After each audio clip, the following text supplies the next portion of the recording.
Mr. Chairman, Mr. Vice President, Mr. Chief Justice, Mr. Speaker, members of my family and friends, my countrymen, and the friends of my country, wherever they may be.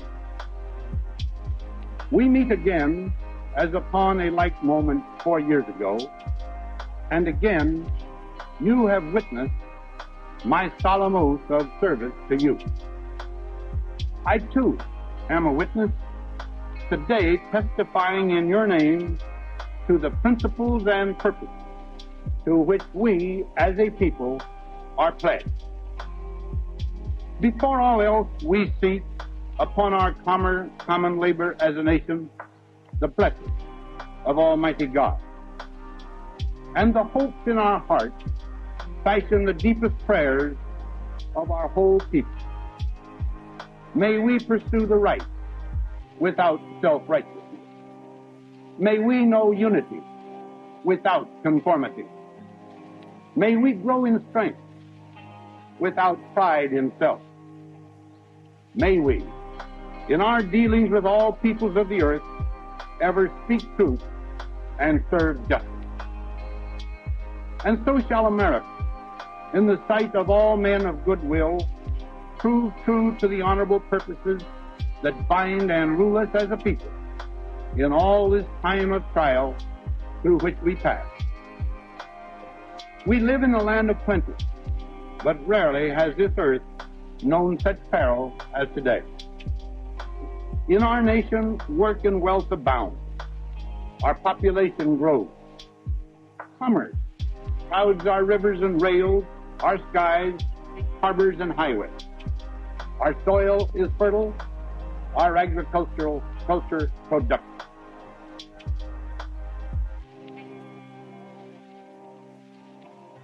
The air rings with the song of our industry, rolling mills and blast furnaces, dynamo, dams and assembly lines, the chorus of America the Bountiful. Now, this is our home, yet this is not the whole of our world. For our world is where our full destiny lies, with men of all people and all nations who are or would be free.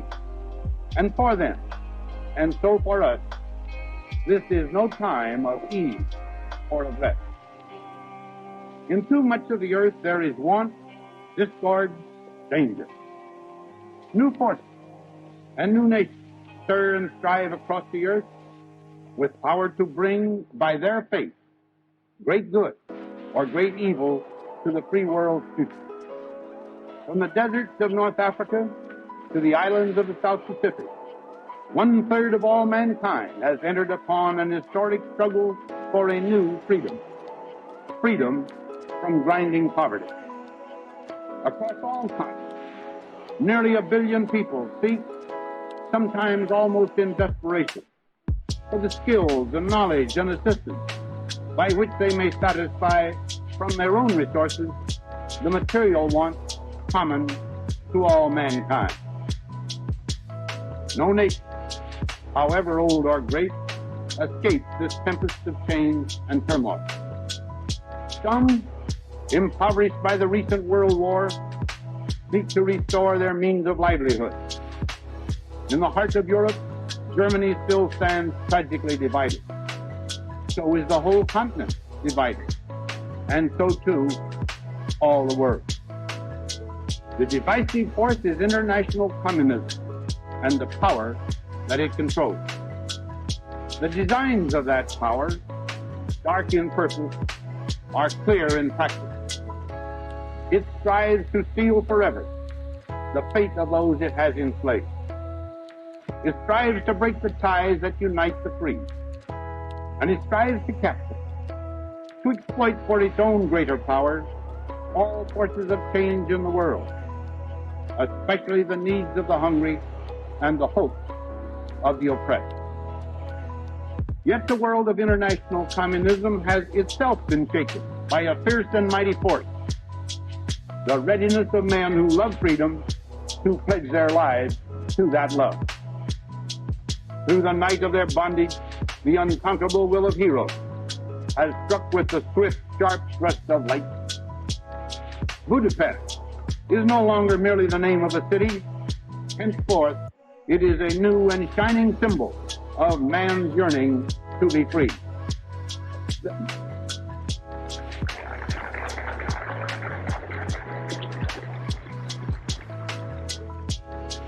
Thus, across all the globe, there harshly blows the winds of change. And we, though fortunate be our lot, know that we can never turn our backs to them.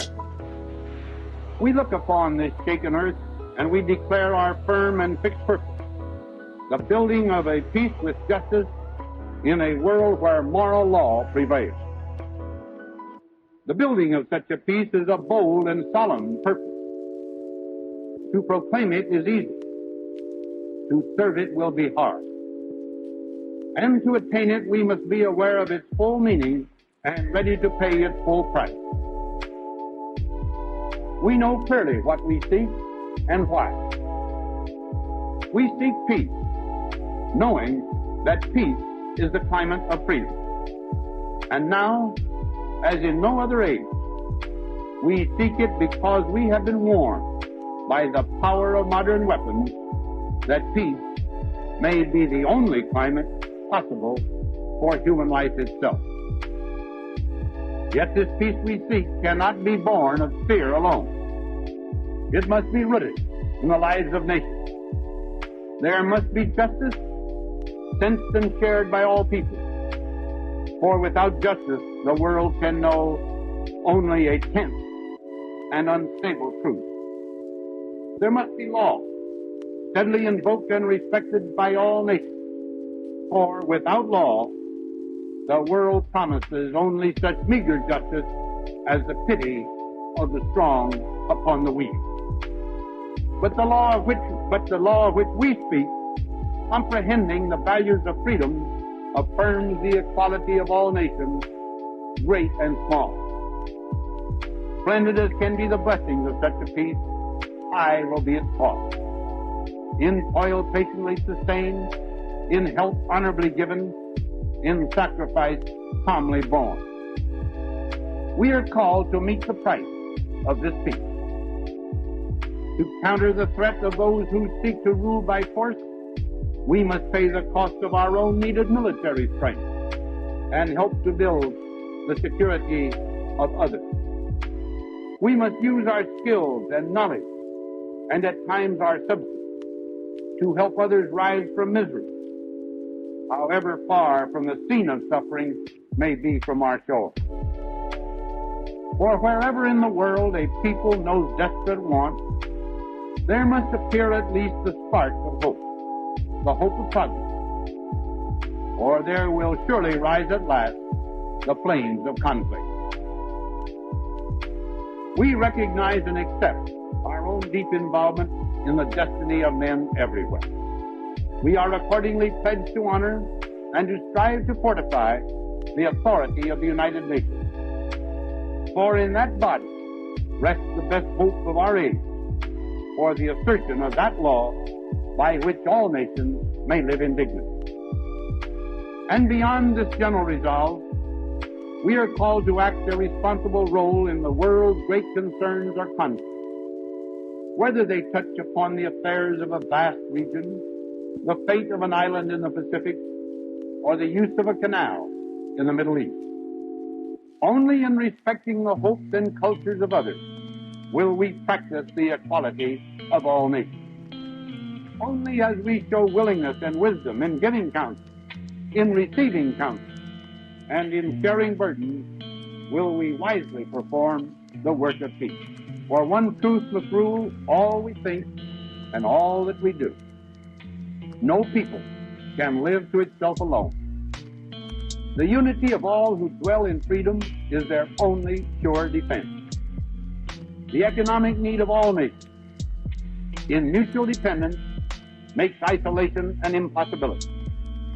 Not even America's prosperity could long survive if other nations did not prosper.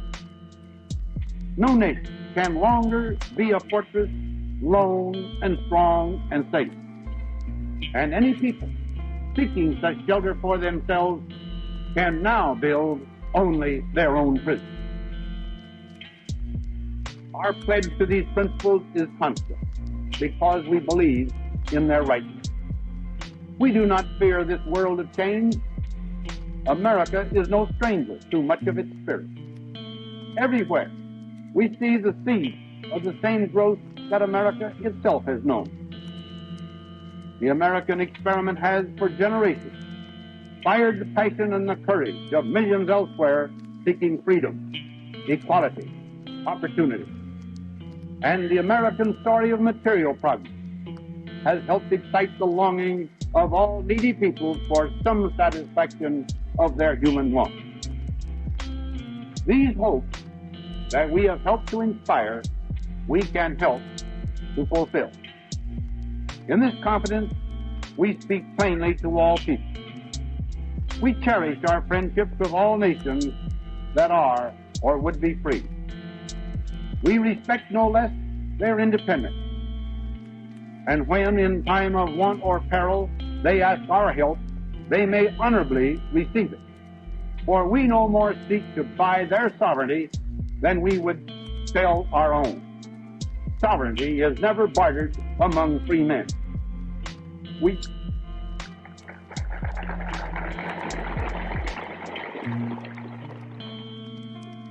We honor the aspirations of those nations which, now captive, long for freedom. We seek neither their military alliance nor any artificial imitation of our society. And they can know the warmth of the welcome that awaits them when, as must be, they join again the ranks of freedom. We honor, no less in this divided world than in a less tormented time, the people of Russia. We do not dread, rather do we welcome their progress in education and in industry. We wish them success in their demands for more intellectual freedom, greater security before their own laws, fuller enjoyment of the rewards of their own toil. For as such things come to pass, the more certain will be the coming of that day when our peoples may freely meet in friendship. And so we voice our hope and our belief that we can help to heal this divided world. Thus may the nations cease to live in trembling before the menace of force. Thus may the weight of fear and the weight of arms be taken from the burdened shoulders of mankind. This, nothing less, is the labor to which we are called and our strength dedicated. And so, the prayer of our people carries far beyond our own frontiers to the wide world of our duty and our destiny. May the light of freedom, coming to all darkened lands, flame bright until at last the darkness is no more. May the turbulence of our age yield to the true time of peace, when men and nations shall share a life that honors the dignity of each, the brotherhood of all. Thank you very much.